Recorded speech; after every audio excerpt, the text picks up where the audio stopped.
Hi, thanks for joining us. And it's Cameron at Green Cloud, and this is going to be the first in a series of Q&As where we ask industry experts their thoughts on some key topics. And today we're delighted to focus on the legal market, and we're delighted to have Derek Southall with us, who's the founder and CEO of Hyperscale Group. Do you want to introduce yourself, Derek, maybe, and just Thanks. say a little bit? Yeah, so Derek Southall, I'm the founder of a business called Hyperscale Group, who are a technology, digital and innovation advisory and implementation business. Spent sort of 25 years in a strategic digital and technology innovation role for a global law firm. Brilliant. Cheers for that, Derek. Thanks a lot. This is the first one, so we may have some mistakes, Derek, so there's no problem there, but we may as well just crack on. So I suppose if we just jump straight in and talk about the first subject, which I've got down as the post-COVID legal market and essentially how to succeed in a changing marketplace. So if I just start off with the first question that I've got down, which is, what are your thoughts on how have law firms been affected by COVID? Cameron, it's been massive. So first of all, I think many law firms just thought this was the end of the world. Everything went mad. And I draw this analogy. It's a bit like if you imagine a managing partner of a firm flying a huge aircraft like a sort of an A380 or something like this. And literally, all of a sudden, they hit terrible turbulence. Everything went out of control, luggage falling from the racks. And broadly, I think many people spent probably about 3 months getting things back under control. They didn't know what was happening. They didn't know what the market was looking like. A lot of the financial metrics they didn't know if they could rely upon. And many firms during that period, I think their turnover really went down. And they were looking at metrics like numbers of files opened, really to give them a clue about where they're at. Things then sort of stabilized and got a lot better. So many firms went through furloughing, many firms went through putting fee earners on 80% salary, but things came good. And I think most firms have had a much better year than they expected. Yeah. Most firms are stabilized. I think the stamp duty holiday and everything sort of helped a lot with that. And I think where they got to really was standing back and saying, okay, we're in a better position than we thought, but what's next? What effect will Brexit have? What damage has been done to the economy? What's going to happen when stamp duty holiday ends? So I think most firms now are in a position where they're going, okay, we are looking ahead cautiously, but from a better position than we thought we were going to be in.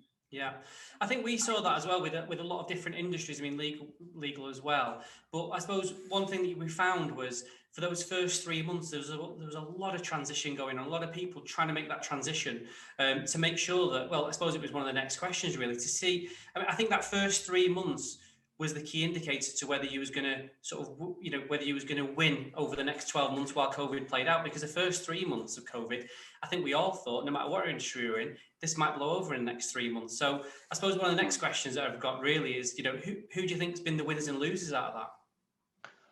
Well, it's a really interesting one. I think as a follow-on from your statement, I think one thing I would say, I think the IT industry has served the legal community really well. Heaven forbid, but had COVID happened 10 years ago, 9 years ago, it would have been a really different story. Yeah. I think most firms, not all, but most firms managed to get to home working and stabilize a lot better than I think they thought they were going to. Yeah. I think the winners and losers have largely depended on what market you've been in. So in the M&A's come back, but those firms doing M&A work, M&A, many people were saying that's sort of dropped off the edge of a cliff. There was a huge boom in employment-related things. So all sorts of questions, whether they relate to furloughing, putting people on part-time working, redundancy, whether or not what policies could be put in place. Anybody involved in anything relating to domestic conveyancing and effectively the making of wills, that really went crazy. Some contacts I've had, it was just unbelievable. They were saying that literally they were getting wills witnessed in car parks and things. It was just absolutely bizarre because sort of mindset and demand that people were seeing. Yeah. I think the people who've international was a challenge. I think COVID really sort of was a shot across the bows of international, and a lot of those projects So overall, I think Big Law did okay. Some aspects of Big Law were the work went away, but sort of came back. Most SME firms sort of got through okay. I think the ones that struggled were those exposed to particular industries that took a bit of a downer, really. And if you've got lots of clients, say in facilities management or hospitality, that wouldn't have been good news. Well, it's funny because one of the things I wanted to ask you was, you know, we always talk about the big four. So, you know, what do you think the impact was on the big four? Oh, well, I mean, it's public knowledge. I mean, the big four, first of all, you know, are, as an industry, are massive compared with the legal industry. So, biggest law firm in the world turns over 3 billion. You know, Deloitte's turnover 46.3 billion, I think it is. So the big four collectively are much bigger ships. They, like everyone else, I think, had a hit. It was public knowledge about sort of different sort of partner drawing cuts. They are increasingly reliant upon consultancy, and that's obviously not their only area. And I think consultancy took a big hit across the board. But I think they've got this underlying client base and revenue stream, which I think has got them through. I think there is a piece with this as well, where out of COVID have come some real opportunities. Yeah. I mean, the best expression I heard was from a property business, and they just turned around and said, what COVID has been the acceleration of everything. So every trend out there, it's just accelerated massively. And I think the way that people are increasingly having to work on from home or on an agile basis has acted as a catalyst to really improve processes and fill gaps and effectively. So I think in the early days, things like consultancy projects and the big four have been hit on that, but then lots of these projects have washed through. On the in-house market, where the big four do a lot of work as well, areas like contract management, you know, the minute you start getting remote teams, you really have to up the ante in terms of the digital systems to deal with things like that. So again, you know, I think they've done okay. You know, in broad summary, I think everybody's in a better position than they were, but probably most people haven't had quite the year that they had, you know, in previous years. But I've got to an okay place. Brilliant.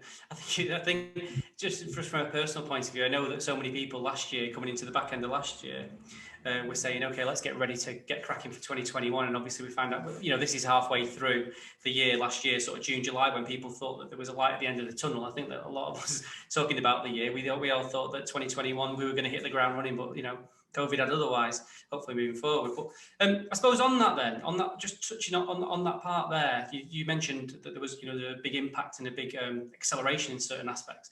You know, what areas do you think are likely to boom going forward? If any. It's an interesting one. So I think there's two ways of looking at that. And I think you look at actually what law firms will do and probably what the market will do.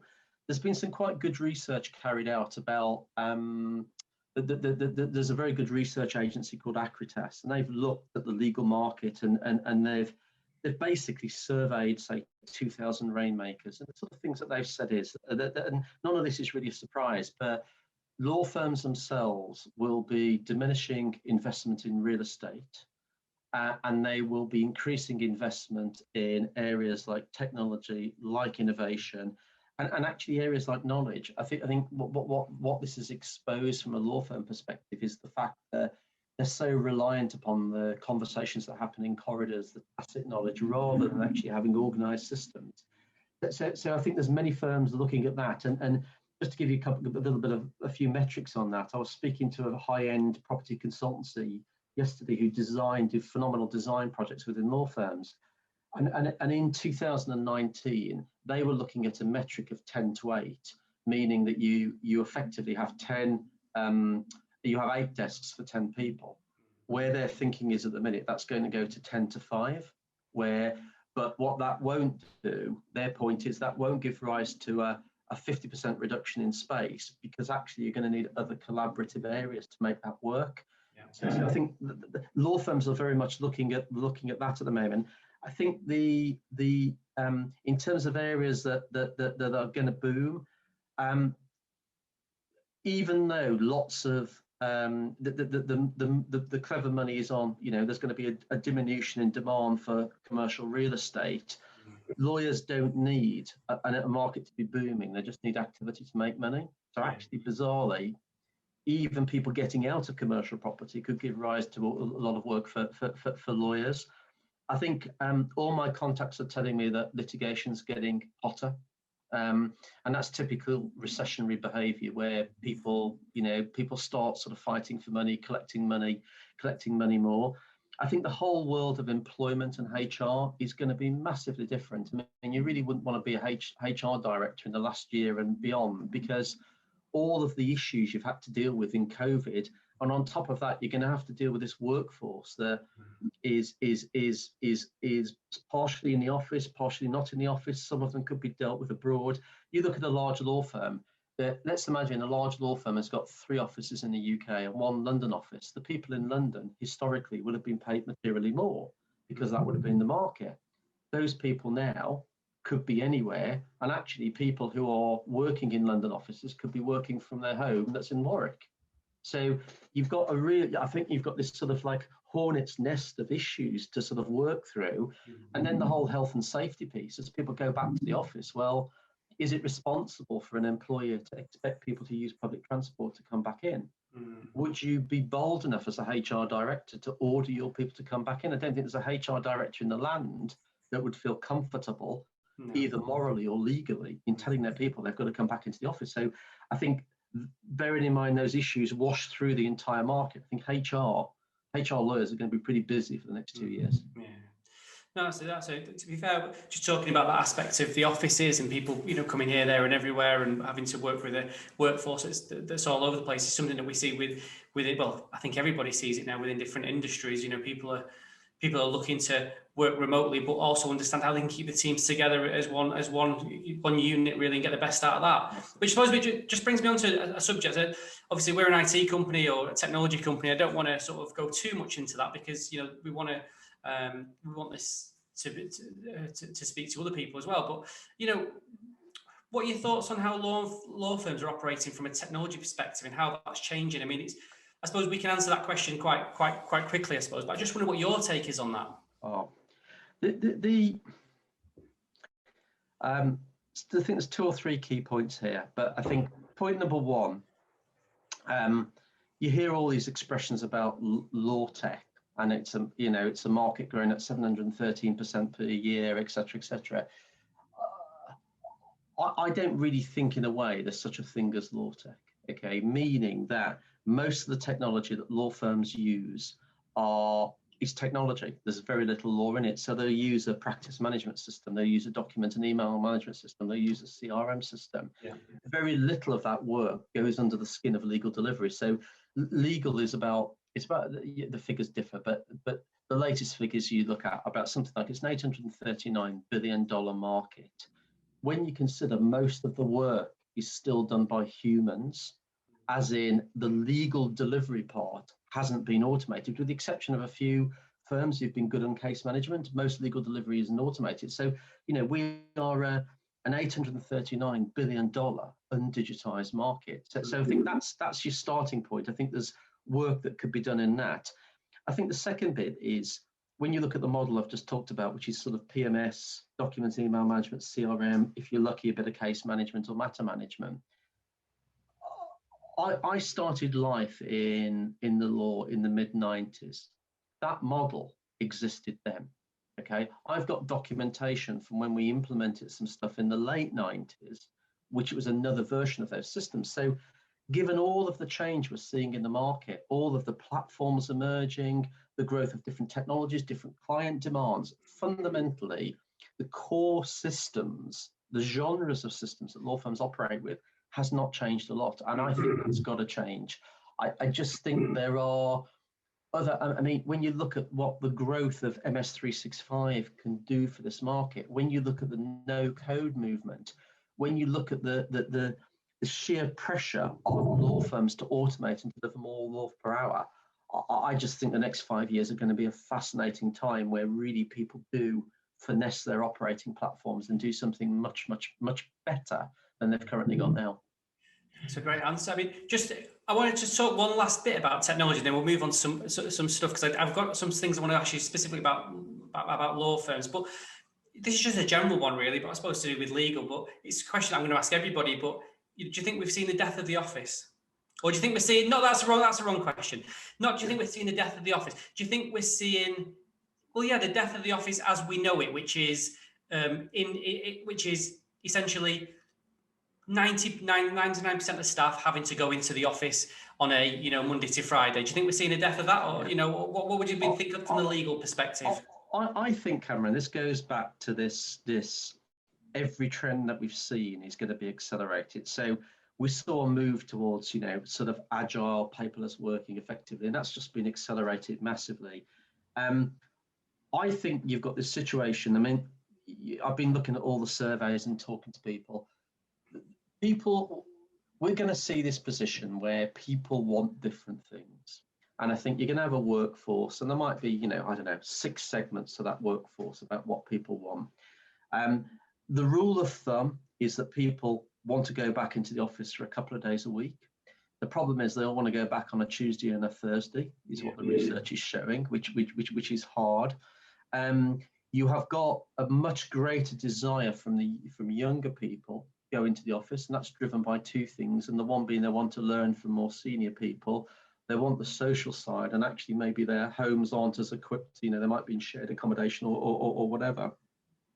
What people are saying, or the view that is emerging, is that the real estate footprint of law firms will diminish, but they will still have an office.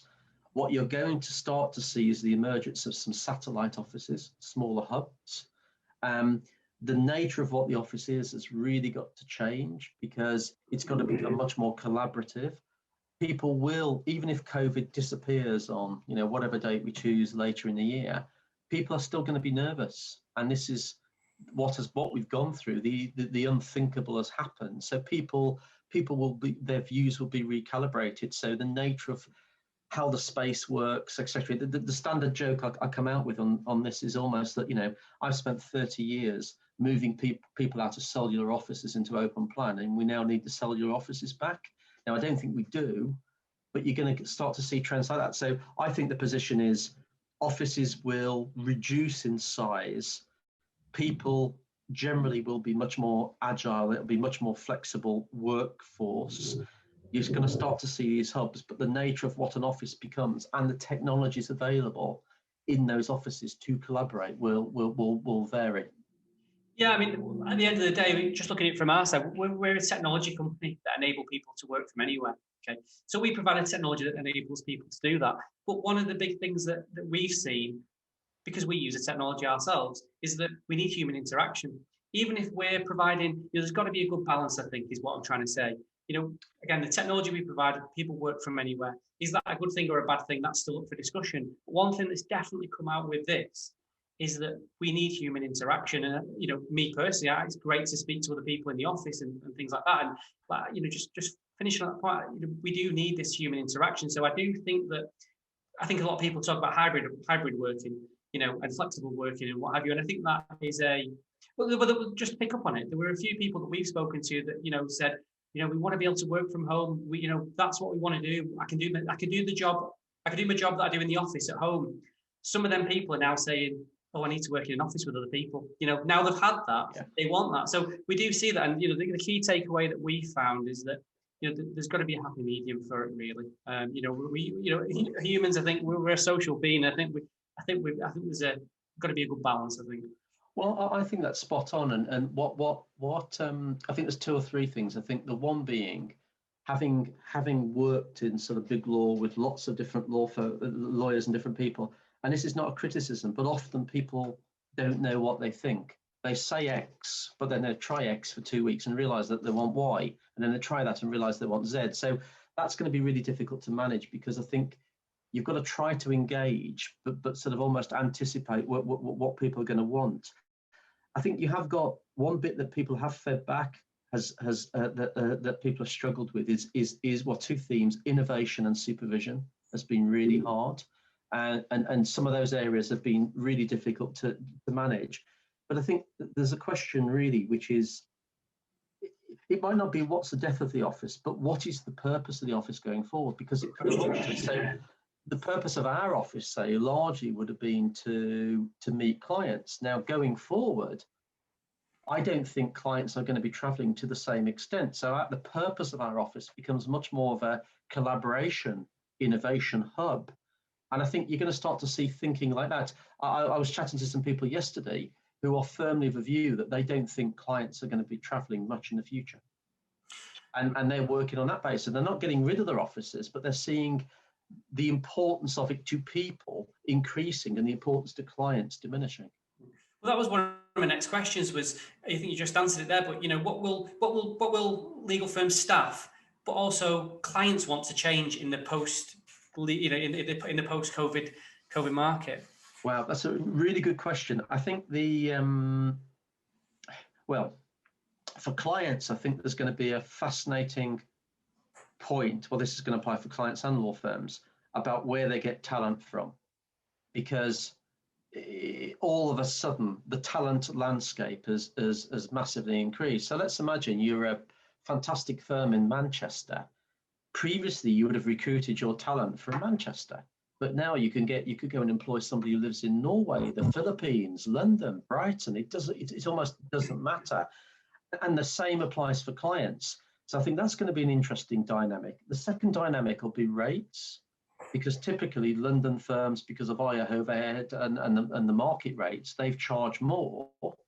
But then there might be some London lawyers who are of a quality that is commensurate with that, who turn around and go, you know what, this has really scared me silly, and I didn't like being in London in lockdown. I'm going to go and live in the Outer Hebrides. So I think that whole piece, I think, is going to be really interesting. I think the client, we've seen some mandates on this where law firms, what COVID has done is expose gaps in processes and gaps in technology. And we've seen law firms trying to focus on that from an experience perspective. But the same has happened with clients. And I think we do a lot of work for in-house clients and global corporates. Without doubt, providing they're in a sector that's still viable, they are upping the ante on how seamless their work. And I think their expectations of law firms are going to increase as well from a technology perspective. Okay. And then I suppose just last question, just asking a dirty word really about money really, but you're just talking about fee earners here, north and south and earning, and the fees that people earn in different regions, etc. But, law firms' margins, do you think they're still high, or is it a myth, or is it just for an exceptional few? It's so. I mean, one of the best. Sorry, I know it's a dirty question. No, not at all. No, not at all. I think, yeah. So people look at law and they'll say average margin 30%, 33%. When you look at things like PwC survey, and they'll say that's a high margin. But the problem is with it, you've got a whole range of factors behind the scenes, which makes it hard to get at the figure. So often figures like that are quoted, but actually they ignore the salaries effectively of the most senior people. So you've got that mix in the dynamics. You've then got now, basically most professional services businesses, their margins are diminishing. So you've got that sort of challenge. You've got the risk challenge in the whether you love it or hate it, many people will see a law firm as somebody to get it right, and if not, to sue. So there's certain markets which are, for example, you look at domestic conveyancing, you speak to any risk assessor, it's a huge proportion of the claims that happen in the legal market in that market. So in short, I guess the question is, do law firms earn do they earn too much money? Possibly, but what I would say on behalf of every lawyer I've ever met, they work really hard. They work silly hours. I was chatting to somebody yesterday whose son's in the market, said I would never have advised him to go into this market if I'd known this was the case. So I think they are high margins. It is more complex than that because of the way these businesses are structured. But to make these margins, people have to put a lot of hours in, and it's a market. It is an $840 million billion undigitized market that is under attack, and the Big Four are coming into it as well. Just picking up on that about the long working hours and going back to people working remotely and working from home. You know, we deal with a broad range of legal companies, small, big, medium, however. But one thing that we do see is obviously we see people logging tickets and things like that is, and also speaking to them, is that they are working later and later. You know, that flexible working, being able to work from home and working from the office. Sometimes, you know, the great thing was you work at the office, even if you left the office at 7, you were switched off at 7. Now people sometimes switch off at 6, have some food, and then they're back on at 7. You know, we see it and we're speaking to them. So, you know, people, there is that thing about flexible working as well, is understanding when you switch off and when, you know, when the day's over, really. I think lawyers, in my experience, do have you don't really get many shirking lawyers. They've got a really strong work ethic and they put the hours in. So I guess lawyers have generally been probably quite bad at knowing when to stop and quite bad at drawing their own boundaries in their own working life. So that existed before. With COVID, you've got this sort of complete blurring of everything, and I think that's happening in many industries. But given lawyers probably have a predisposition to working long hours, etc., that's probably been compounded. I suspect it's something that we all need to get better at.